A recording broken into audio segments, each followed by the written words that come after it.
So far, it seems the brightest timelines are when Peggy Carter becomes Captain Carter and T'Challa becomes Star-Lord. This just might be the darkest timeline. Guess this is the end of the line. Of all the timelines, this is clearly the darkest, which is why I propose we commit to being evil. What did you think of What If Episode 5? Let's talk about that in the comments. Welcome to Durbania. I'm Durbin, and this is my spoiler talk review for What If Episode 5, What If Zombies. The zombie apocalypse comes to this branch of the MCU. What did you think of this episode? Do you think this is indeed the darkest timeline? It's kind of a toss-up, right? Because Episode 4, with, evil Doctor Strange and bringing the entire universe to an end, that would be a pretty dark timeline, and we saw the universe come to an end. What did you do? But this one ends with the final Infinity Stone on its way to zombie Thanos. And it was bad enough when normal Thanos snaps. What happens when zombie Thanos snaps? Let me know in the comments what you think is the darkest timeline, this one or Episode 4, and we still got several episodes left to go of this, so it's gonna be interesting to see if we get darker still. So what did you think of this episode? Overall, I had fun with it. I thought it was a blast seeing the zombie apocalypse in the MCU, and I'm not much of a zombie guy, but I overall had fun with this episode. It did give me two huge questions, though. For instance, question number 1, you go back and you watch Ant-Man and the Wasp. How did they know where Janet was in the quantum realm? Because she had that quantum entanglement thing with Scott, communicated with Scott, and she was able to communicate her location and pretty much guide them to where she is. So the whole premise of this episode is Hank goes in there, he saves Janet, he brings her out of the quantum realm, but she's got this virus. So when bringing her out, he's already infected, the zombie apocalypse spreads. But if she was infected, how did she give her location? I can only assume that she got infected with this quantum virus after being quantum entangled with Scott and giving the exact directions of where she's gonna be, but I don't know. Little things like that, I kind of wish they wouldn't just jump over. I know they've only got a half hour to tell this story, it's animated and all that stuff, but I kind of just wish we got little things like that, because now I'm sitting here scratching my head saying, now wait.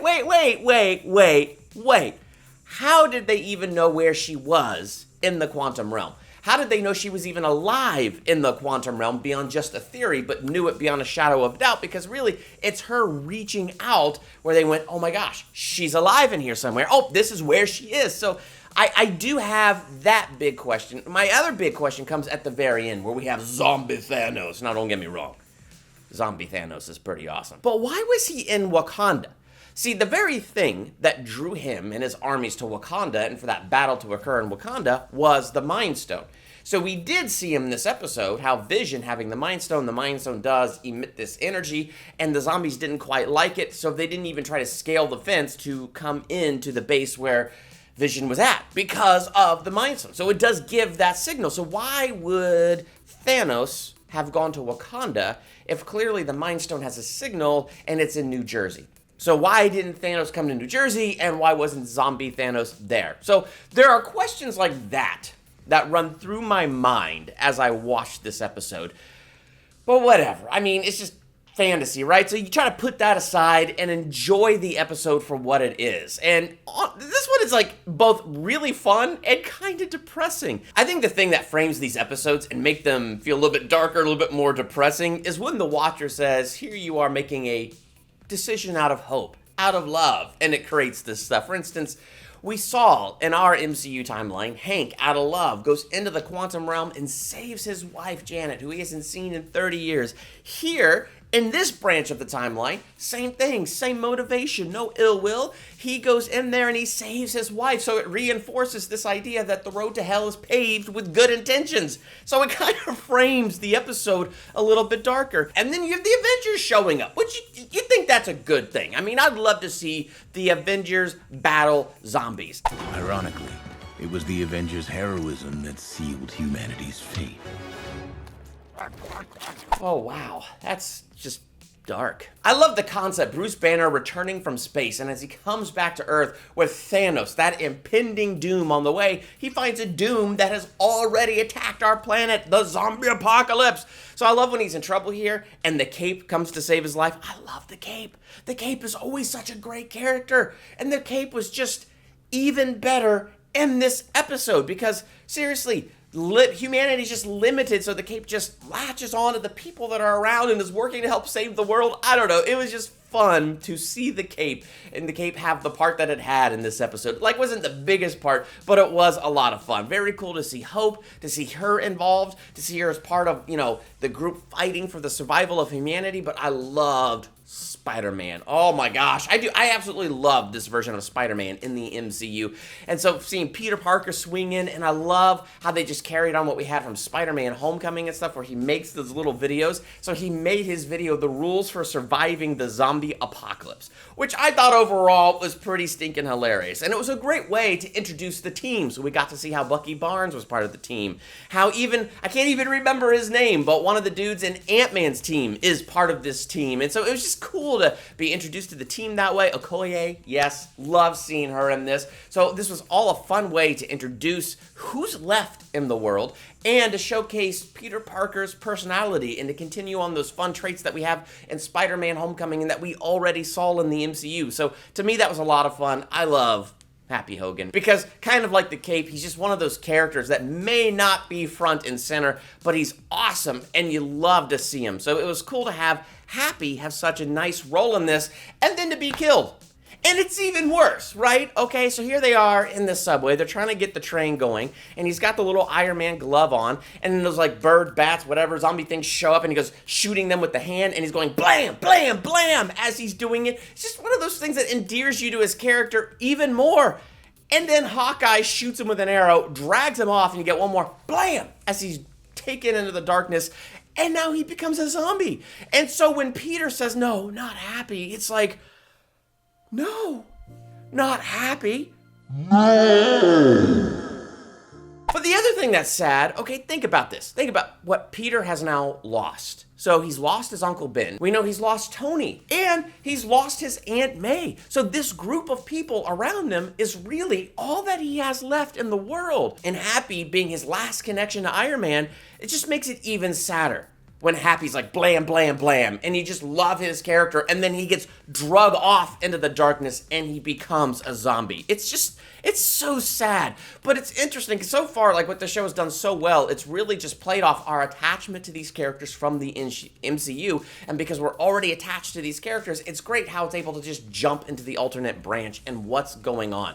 And so it's kind of inspiring with Peter just to see how he's doing his best to maintain his joy, his smile, and his humor. I'll get more into that in a second, but it's one of those things that endears me more to this character. So I think Spider-Man is definitely my favorite hero of the MCU. This version of Peter Parker that we have in the MCU is my favorite. And even though I looked in the credits, it's not Tom Holland doing this voice. The actor did a great job sounding like Tom Holland, and it felt like this was the Tom Holland Spider-Man. So it's very cool to have this character and have just kind of his strength and his abilities in this and just kind of his personality brought forth in this. So I really do like that. It was very cool to bring Spider-Man and bring him more front and center into this episode. Splitting up? Do you guys just not have horror movies in Wakanda? We don't need them. We have American reality shows. Boom goes the dynamite. But one of my favorite things about Spider-Man, again, it's just the movie thing. You ever see that really old movie?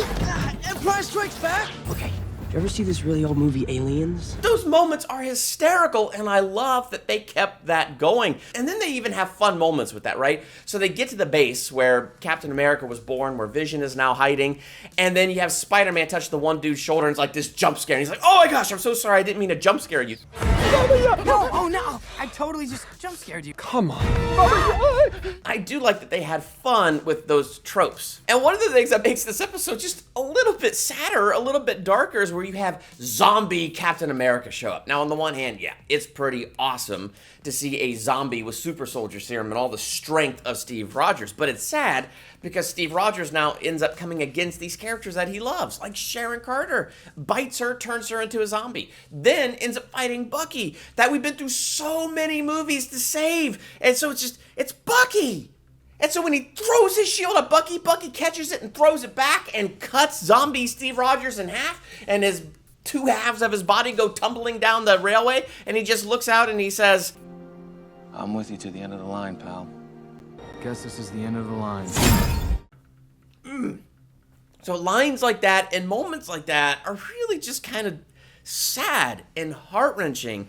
And then you have, Hope, who flies inside, shrinking small, inside of Sharon's mouth, and then gets big and blows her up. And when she's covered in zombie guts, she's going to be a zombie. And of course, it's Bruce who sees the cut on her arm. So it's really sad to watch her be infected and start to, become this zombie. But I love this conversation between her and Peter. Like, why are you always smiling? And why do you always have so much hope? But my Aunt May says that if we don't keep smiling when they can't, then we might as well just be gone too. And so it just reminds me of the fact that in this world, no matter how dark it looks, we always have hope. And even as we're going through trials and tribulations, we got to train our mind to have hope. In Philippians 4, it says this: always be full of joy in the Lord. I say it again, rejoice. Why does he have to say it again? I think it's because we live in a fallen world where we go through trials, tribulations, and hard times. It's something that we have to practice. Don't worry about anything. Instead, pray about everything. Tell God what you need and thank him for all that he has done. Then you will experience God's peace, which exceeds anything we can understand. We got to practice taking what we're worried about, turning those worries into prayers, but turning them into prayers with thankfulness because of what God has done. And we know that God will never leave us or forsake us. And then there's one more thing that we got to continue to practice. Fix your thoughts on what is true and honorable and right and pure and lovely and admirable. Think about things that are excellent and worthy of praise. And just the way they portray Peter Parker in this episode, I just feel like that's what he's doing. Like he's focusing his thoughts on those things that are pure and worthy and admirable. And so even though he's going through tough times, he's not in denial of the stuff that they're going through. He's not in denial of the reality that's around him, but he's focusing his thoughts. He knows the importance of keeping that joy there. Smile for me, okay? And so whatever we're going through in life, there is that importance of knowing that God gives us joy, which is different than the emotion of happiness. Emotions come and go. Joy is one of those deep-rooted things that God gives us, one of those gifts that he gives us that is unshakable. So when we're going through tough times, probably not going to be happy about it, but we can have God's joy, and the joy of the Lord is our strength, and we can have his joy rooted in our hearts. And so the training comes that we got to purposely fix our mind on God's promises. As we fix our mind on those things and are thankful even in the difficult circumstances, it's amazing not only how God can turn things around, but how it changes what's going on the inside, even as we're going through the difficult things. So I love seeing Peter and putting all of that into practice. Also, I was just heart-wrenched again, where we had Hope, as she's slowly being affected, turn into the giant and drop them off at the base where Vision is at. It's a good thing she has passed out for quite some time. Oh, she couldn't cross the fence anyway because of the Mind Stone. I had a comment there. I thought I was going to be all smart about it, but no, apparently not. So it was cool to meet Vision in here, but what is sad is to see Scarlet Witch. Baba Yaga. This witch who is now a zombie using the fullness of her powers in a zombie-ish way. And that's actually quite frightening. It is really sad to find Black Panther here, saved by Vision, but saved by Vision to be food because Vision loves Wanda and he couldn't let her go. Again, the way this episode is framed, Vision, who loves Wanda, so he can't let her go, so he ends up taking hold of innocent people and feeding them to her. Oh my gosh! Like, this episode is pretty dark. Yeah, sure, in episode 4, we see Doctor Strange in the universe, but Vision is feeding people to zombie Scarlet Witch. But it was cool to see Hulk be the Hulk, and then the Hulk versus Scarlet Witch. I kind of wish we didn't cut away from that fight. That'd be kind of cool to see Scarlet Witch versus the Hulk. Even if it is zombie Scarlet Witch, that would be a fight I'd be willing to see. It looked like the Hulk was going to stand a little bit of a chance there. I would like to have seen where that went. Hey, let me know in the comments, do you think Hulk stood a chance against zombie Scarlet Witch? Let's talk about it. I'm debating what I think about, Scott Lang's head in a jar. I, on the one hand, am glad Scott Lang was alive. Very hilarious to see the cape, again, kind of latch itself onto Scott. And in a sense, give him a body, because now it's a head floating with a cape.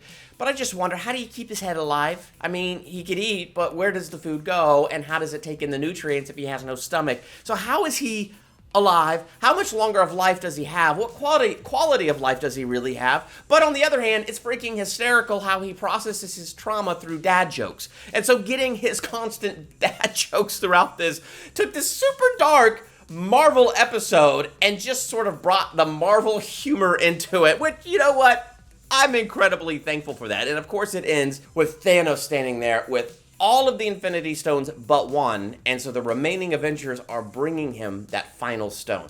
I think this is building somewhere that we are going to get a multiversal Avengers team, and I have hope. I really have hope that quite possibly that when we have this multiversal Avengers team, they might be able to bring some repair to worlds like this one that has the zombie apocalypse. So I gotta hope that there is hope for these people. But what an ending. So let's recap what we got in this episode, right? We watched Vision tear the Mind Stone out of his own head. Scott's head is in a jar. The whole world has turned into a zombie apocalypse. I'm just curious, what do you think is the darkest timeline so far? Is it this episode with the zombie apocalypse, or is it episode 4 where Doctor Strange ends the entire world trying to save the love of his life? Not just the entire world, but that entire universe. What do you think is the darkest timeline we have seen thus far? I want to hear from you in the comments. While you're there, hit that subscribe button to become a Durbanian. Hit that bell by the subscribe button so you're notified for my next What If review.